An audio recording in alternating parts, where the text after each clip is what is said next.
आपल्या कोल्हापूर जिल्ह्यातील भोगावती नदीच्या तीरावर डोंगराच्या कुशीत वसलेल्या बहिरेश्वर गावातील हे पांडवकालीन हेमाडपंथी श्री विष्णुनारायण मंदिर. ज्यावेळी श्री विष्णुनारायण रथातून मार्गक्रमण करत होते त्यावेळी रथाचे चाक निखळले व ते तळ्यात येऊन पडले. तळ्यात असलेले ब्रह्मकमळ आणि नयनरम्य वातावरण श्री विष्णूंना खूप भावले. त्यामुळे ते तेथेच निद्रावस्थेत स्थायिक झाले. नमस्कार मित्रांनो, मी प्रदीप चव्हाण. चला तर आज आपण भेट देणार आहोत आत्ता आपल्या व्हिडिओमध्ये बघितलेल्या श्री विष्णू शेष नारायण मंदिरात. माझं गाव कोल्हापूर आणि हे मंदिर सुद्धा कोल्हापूर जिल्ह्यातल्या राधानगरी तालुक्यामध्ये भोगावती नदीच्या काठी वसलेल्या बहिरेश्वर गावातलं. मी असंच निघालतो राधानगरीला.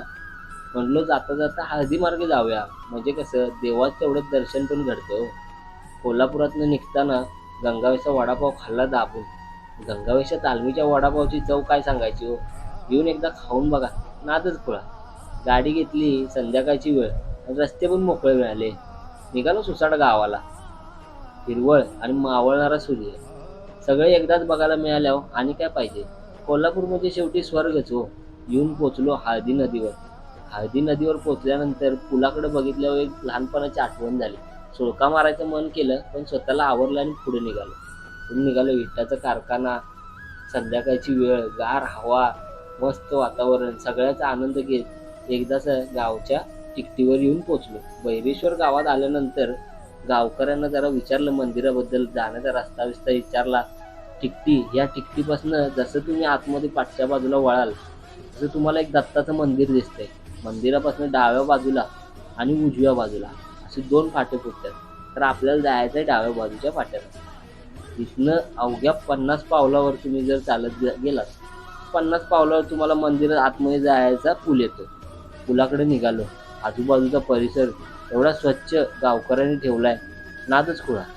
जाता जाता म्हणलो आता विवसनं आपल्या मस्तपैकी तलाव दाखवूया. तर लक्षच नाही, खाली डबऱ्यात पाय गेला असताना पडलो असतो. वाचलो. पुढे आल्यावर हे समोर बघा कसलं तलाव आहे. बारका आहे तर निगा चांगली राखली आहे गावकऱ्यांनी.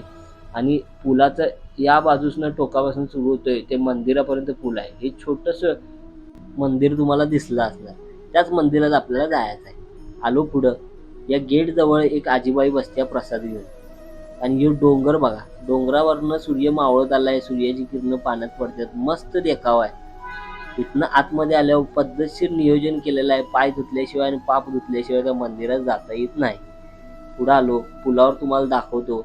या आजूबाजूला जे तळ आहे, आता पावसाळा आहे म्हणून तळ रिकाम आहे, नाहीतर तळ्यात पूर्णपणे ब्रह्मकमळ उमललेलं असते. हिवाळ्या टायमात या.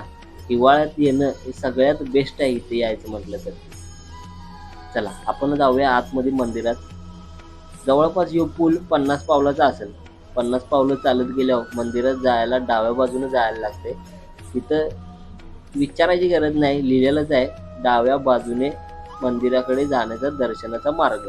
डाव्या बाजूने निघालो म्हणजे कसं एकंदरीत मंदिराला प्रदक्षिणा घातल्यासारखं पण होतंय, म्हणून मग प्रदक्षिणा घातली आणि मंदिराकडे जाण्याचा मार्ग निघालो. हा बाबू जो आहे बाजूला उभा तोच आपल्याला नंतर पुढं मंदिराबद्दलच्या सगळ्या गोष्टी सांगणार आहे. मूर्तीबद्दलच्या. मंदिरात जाण्याचा मार्ग आणि दरवाजा खूप लहान आहे, वाकूनच जायला लागतंय.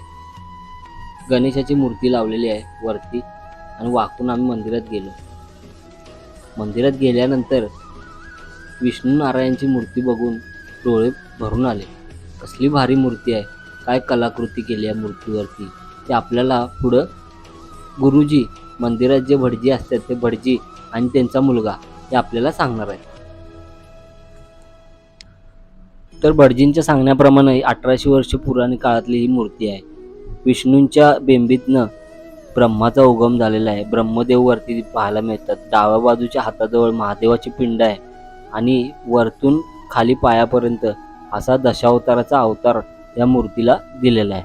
वरती अवतारातला पहिला अवतार म्हणजे मत्स्य अवतार, कुर्मा अवतार, वराह, नरसिंह, वामन, परशुराम, श्रीराम, श्रीकृष्ण, बुद्ध आणि कल्की असे 10 अवतार आहेत.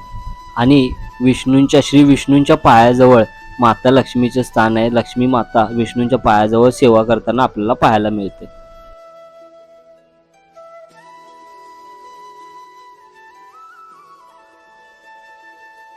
आणि ज्या मुलानं आपल्याला माहिती दिली मूर्तीबद्दल तो हा मुलगा, याचं नाव शंभूराज असं आहे. शंभूराज या गावातला स्थायिक आहे, त्याच्यामुळे त्याला सगळ्या गोष्टीची माहिती आहे. इथं आल्यावर एक अशी गोष्ट ऐकायला मिळाली की एक गरीब पुजारी या तळ्यातील श्री विष्णूंची पूजा अर्चना करण्यासाठी दररोज पाण्यातून पोहत यायचा. एके दिवशी पूजा करताना पुजाऱ्याच्या हातातील लोखंडाची अंगठी सोन्याची झाली. पुजाऱ्याच्या लक्षात आलं की मूर्तीच्या नाकात आणि पायाच्या बोटात परीस आहे. मग काय, तो पुजारी दररोज आपल्यासोबत सापडेल ते लोखंड घेऊन यायचा आणि सोने करून परत जायचा. त्यामुळे तो पुजारी खूप श्रीमंत झाला. त्याचा लोभ इतका वाढला की दररोज लोखंड पोहत घेऊन येण्यापेक्षा मूर्तीवर घाव घालून परीस घेऊन जायचा प्रयत्न पुजाऱ्याने केला. जेव्हा त्याने मूर्तीवर घाव घातला त्या क्षणी मूर्तीचे नाक व पायाचे बोट तुटले आणि तळ्यात येऊन पडले. आणि आजही मूर्तीकडे तुम्ही पाहिले तर मूर्तीचे नाक व पायाचे बोट तुटलेले पाहायला मिळते. या मूर्तीवर श्री विष्णू शेष नारायणाचे दशावतार कोरलेले पाहायला मिळतात. मूर्ती बघता क्षणी कोणालाही मोहेल अशी आहे. तर अशा सुंदर ब्लॉगसाठी तुम्ही आमच्या चॅनलला फॉलो आणि सबस्क्राईब करा आणि पुन्हा भेटूया आपण नवीन व्हिडिओमध्ये.